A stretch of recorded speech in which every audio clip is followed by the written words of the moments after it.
Hola y bienvenidos una vez más a Español sin apuros, el podcast donde hablamos español de manera clara y sin apuros para que todos podamos entender. Yo soy su anfitriona, Valeria Cardona, y el día de hoy voy a traer algo diferente. No sé, creo que a veces digo eso, voy a traer algo diferente porque hablo de temas diferentes, pero lo que voy a intentar hacer hoy creo que no lo he hecho antes. Pero bueno, vamos a hablar un poco del contexto. Hay dos cosas. Cosa número 1. Yo soy profesora de español. Yo enseño a cualquier persona, de preferencia personas con las que comparto algún idioma. Hasta el momento he tenido pocos encuentros con personas con quienes no me puedo comunicar. Hacemos el intento, pero bueno. También yo enseño a todos los niveles, desde personas que no saben nada de español hasta personas que quieren perfeccionarlo, mejorarlo, etc.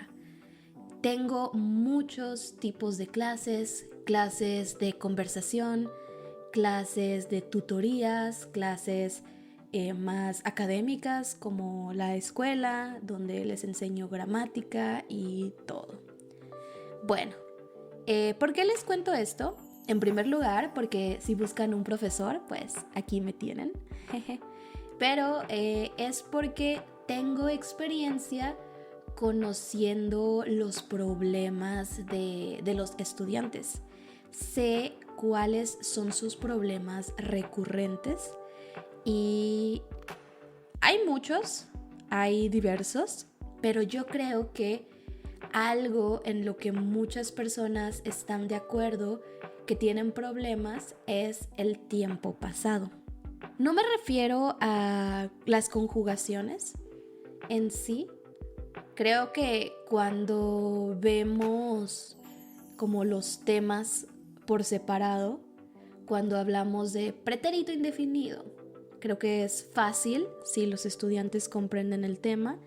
Cuando hablamos de pretérito perfecto, pretérito pluscuamperfecto, pretérito imperfecto, creo que uno por uno no hay problemas, al menos cuando los estudiantes comprenden bien.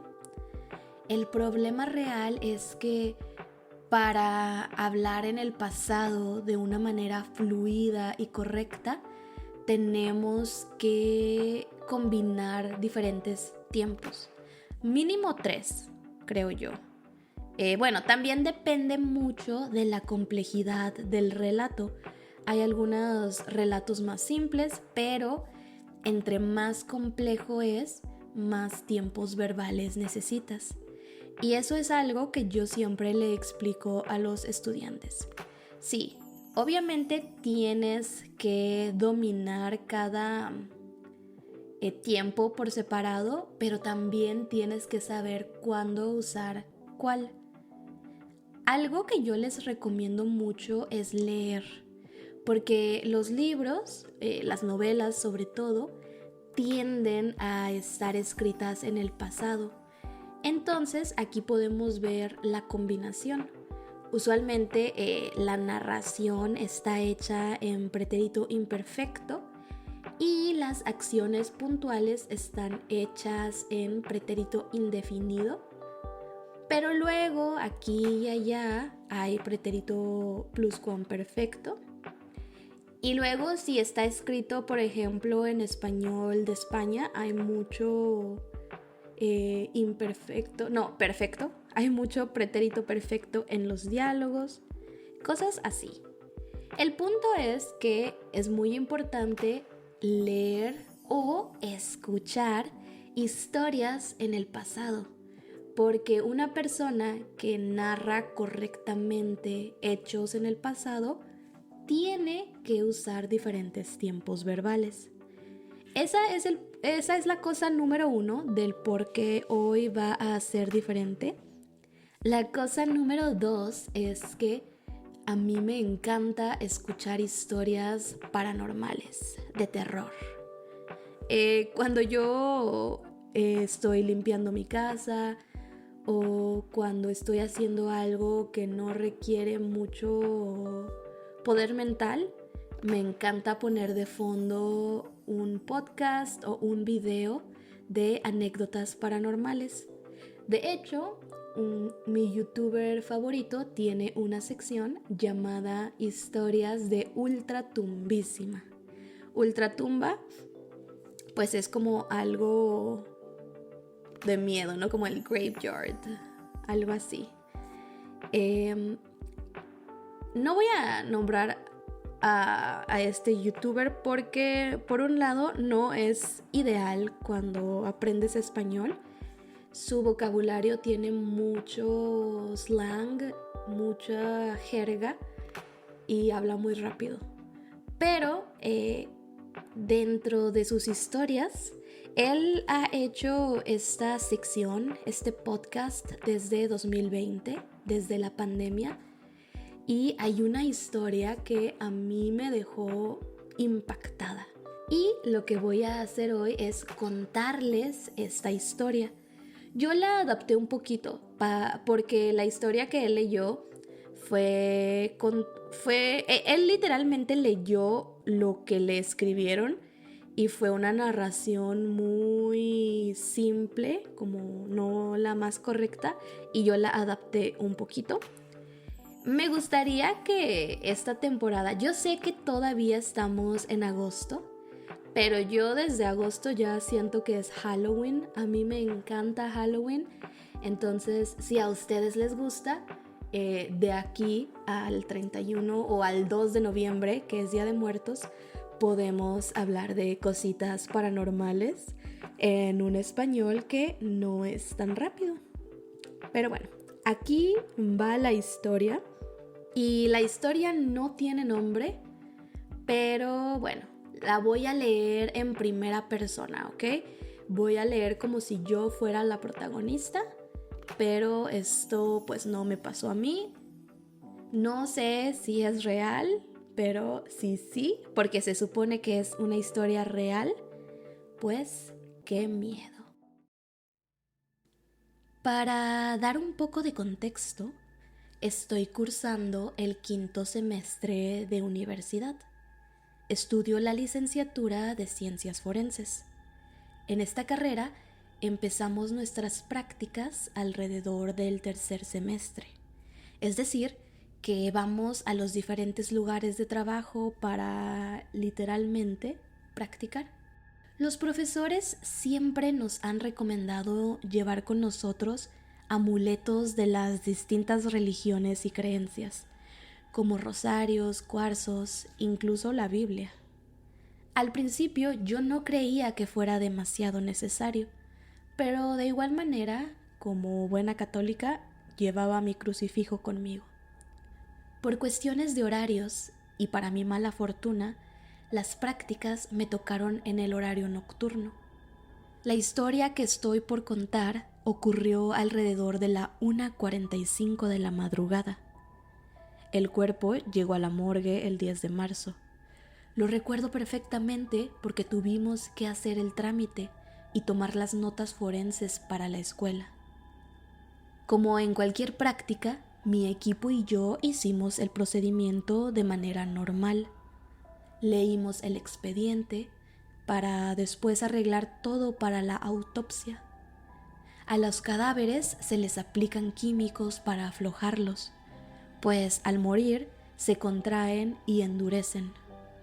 Esperamos unos minutos a que estos hicieran efecto, pero el cuerpo no se aflojaba. Volvimos a aplicar la anestesia, esperamos otra vez y nada. Fue entonces que decidimos llamar por la radio al doctor encargado de nosotros, pero jamás nos respondió. Así que, como no queríamos echar a perder nada, ya no le hicimos nada al cuerpo. 5 minutos después, y como teníamos algo de miedo de ir solos, salimos en grupo al baño que queda al final del pasillo e hicimos lo que teníamos que hacer. Cuando veníamos de regreso del baño, nos empezó a dar miedo, así de la nada. El ambiente comenzó a sentirse pesado, pero teníamos que regresar al quirófano a seguir con nuestro trabajo. Otra vez, al estarnos preparando con nuestros guantes y gafas, uno de nuestros compañeros empezó a intentar hablar, aunque ninguna palabra completa salía de su boca.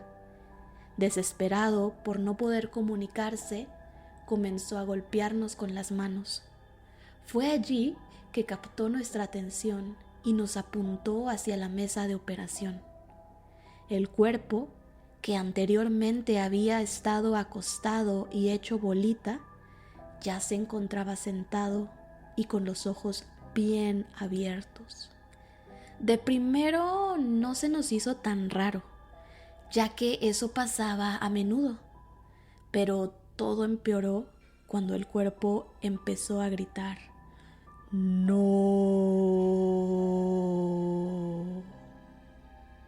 Al principio tratamos de mantener la calma, pero dada la situación, eso no pasó.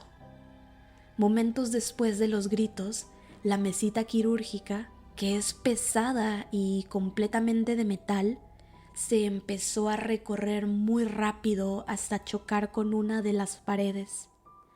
Todo el instrumental que teníamos encima se cayó al suelo.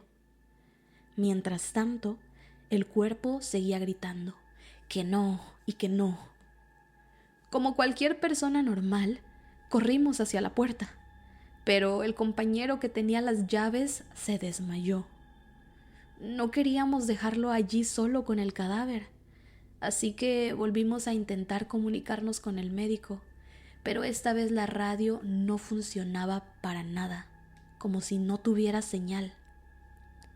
En este punto, todos estábamos aterrorizados, así que empezamos a gritar para que otros compañeros de los quirófanos cercanos nos escucharan. Gracias a Dios, o no sé, una compañera escuchó y empezó a correr la voz de que algo estaba pasando. Esos 10 minutos me parecieron eternos. Por suerte, una enfermera llegó y abrió la puerta. Salimos asustadísimos y el cuerpo no dejó de gritar hasta que finalmente llegó el doctor. A los practicantes ya no nos permitieron quedarnos, pero tiempo más tarde el doctor nos contó que aquel cuerpo había pertenecido en vida a un satanista.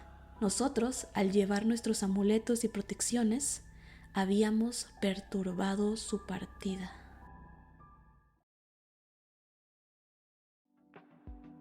Otra vez de contar esta historia se me pone la piel de gallina, porque tal vez, no sé, tal vez la persona que escribió esta historia inventó esto, pero si es real, uy, da mucho miedo. Bueno, ¿qué podemos hacer con esta historia? Voy a dejar el texto exactamente para que ustedes puedan leerlo y tienen que como analizar cuándo se usa este tiempo, cuándo se usa el otro y ver cuáles son las razones. Por ejemplo, sabemos que el pretérito indefinido habla de historias, de cosas muy puntuales. Por ejemplo, aquí dice: el doctor nos contó.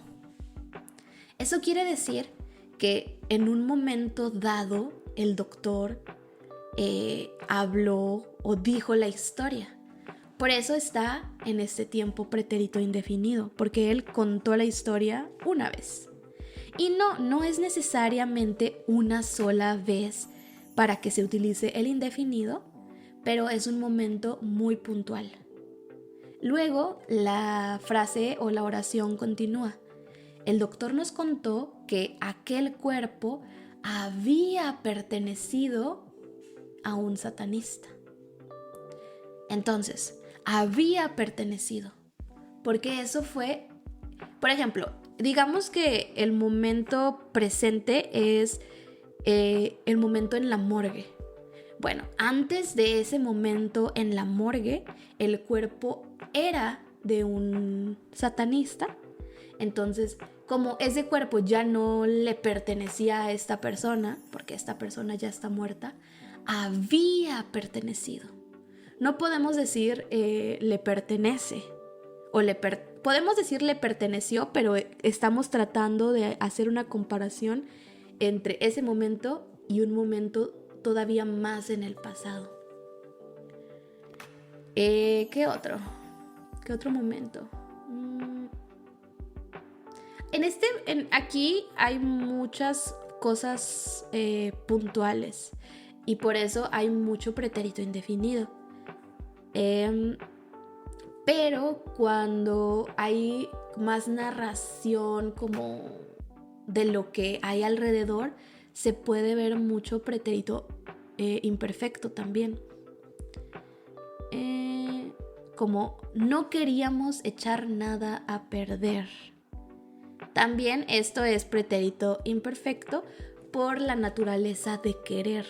Querer, aunque aquí se ve como algo puntual, no es algo puntual como, por ejemplo, nacer o, por ejemplo, comer. Son cosas más... Son dos tipos diferentes de verbos. Unos son estados, como querer, tener, y otros son acciones puntuales, como comer, cocinar, ver. Pero bueno, esto ya, si tienes una comprensión más o menos buena del pasado, creo que va a tener sentido.